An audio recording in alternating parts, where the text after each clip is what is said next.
Hi guys, this is Budnik. Welcome to Synergy Hit, the house of strong, fit and lean body in literally 20 minutes per week. Today we're going to be talking about what is high intensity training. Today is part one of a short series I'm going to be producing for you guys, so you can have the most updated information on this, and you can also listen in a kind of a smaller segment rather than have half an hour or an hour kind of me talking and falling asleep on the other side. So without further ado, let's move on to the very subject. So what's high intensity training? As you can see it on the screen, high intensity training will be a form of progressive resistance exercise that is going to be simply the most efficient, most effective and the safest way of getting yourself stronger. And I want you to think about resistance kind of exercise in a sense when you were a little baby and your parent would leave you facing down when you were like, I don't know, 4, 5, maybe more, 6, 7 months old, and your parents would encourage you to kind of lift yourself off the bottom, get yourself a little bit stronger on your back, lift that head up and simply speaking, try to lift yourself up. Therefore your muscles over time, when you were uncomfortable and you needed to kind of move yourself a little bit out of this position, and then in the process your muscles were getting stronger. So in a sense, strength training doesn't have to be necessarily based on machines and free weights. It can be also a bodyweight type of training, and eventually, any form of activity or sport will be absolutely phenomenal. But we're going to talk about a real and proper exercise in here today.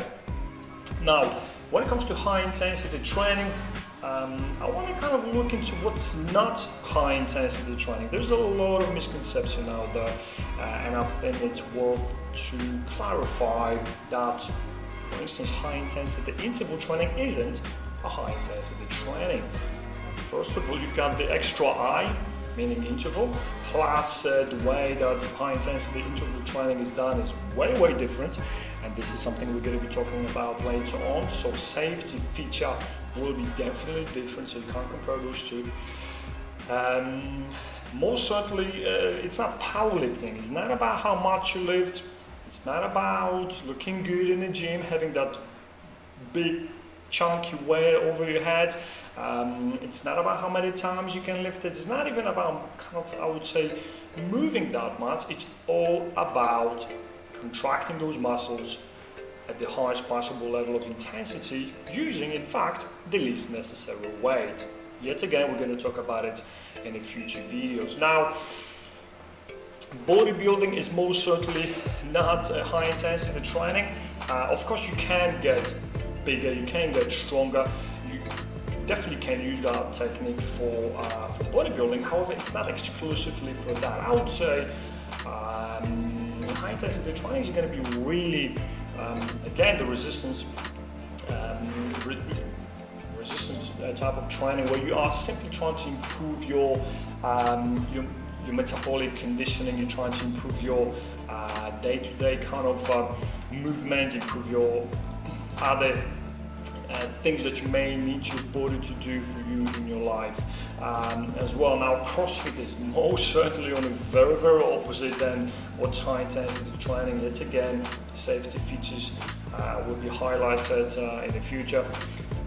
What's the differences? Now, HIIT training is also another sport. It will definitely enhance everything that we have gone through so far. It will increase your powerlifting if you do proper high intensity training.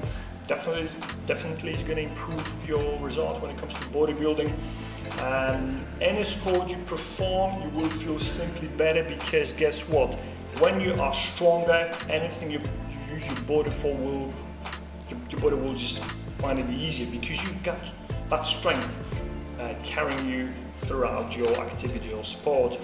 Most certainly, HIIT training won't be leisure or pleasure. A lot of people, when they walk into the leisure club or health center, they kind of like to chill out. That is good to do it. I'm not against it. I think it's really, really important. But when it comes to become stronger, fitter, leaner, getting maximum results in minimum time, you will have to admit that HIIT training won't be something comfortable, I would say. It's good type of challenge, safe type of challenge. Yet again, HIIT training won't be activities. If you move about, that's brilliant. However, HIIT training won't be one of those. Same with Pilates and yoga. Many people that I know do those. They're really happy about it. I would always encourage people again to keep moving, keep that body active. At the same time, those are most certainly not high intensity training. They will involve elements of strength, coordination, balance, and all sorts of different elements of our body capacity to move. However, very, very different in that respect. So I just wanted to clarify that. Now, what high intensity training is really characterized by is going to be, first of all, the name of it itself says intensity.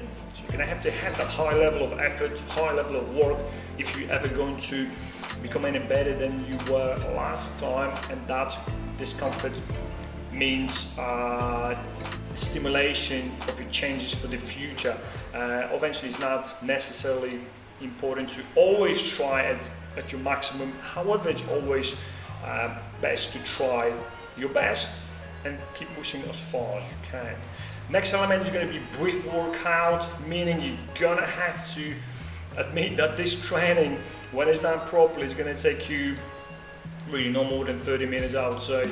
Most of people I guide, I train 1-to-1, are going to be in most cases done in around 20 minutes. And because of the intensity is quite high, it's quite high demand in the body, because it's quite brief, you're going to have to also make sure that the training itself is going to be quite infrequent. So to sum it up, around 20 minutes per week for you to become strong, fit and lean. So anybody out there that ever tells you I've got no time to exercise, eventually I think they're going to find it difficult to not to do that for themselves.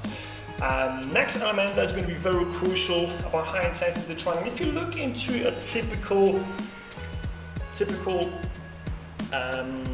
fitness regime out there, you're always going to find that kind of relationship between volume or quality. I'll be honest with you, over 15 years in that field, what I've realized, you can't have a high quality exercise and at the same time do a lot of it. You're going to have to cut down the volume quite a bit. So high intensity training is going to be definitely quality over quantity or volume.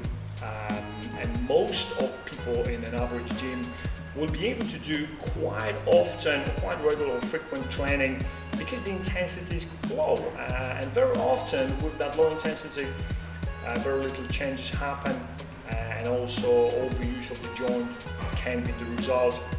And wasted time you can never really get back.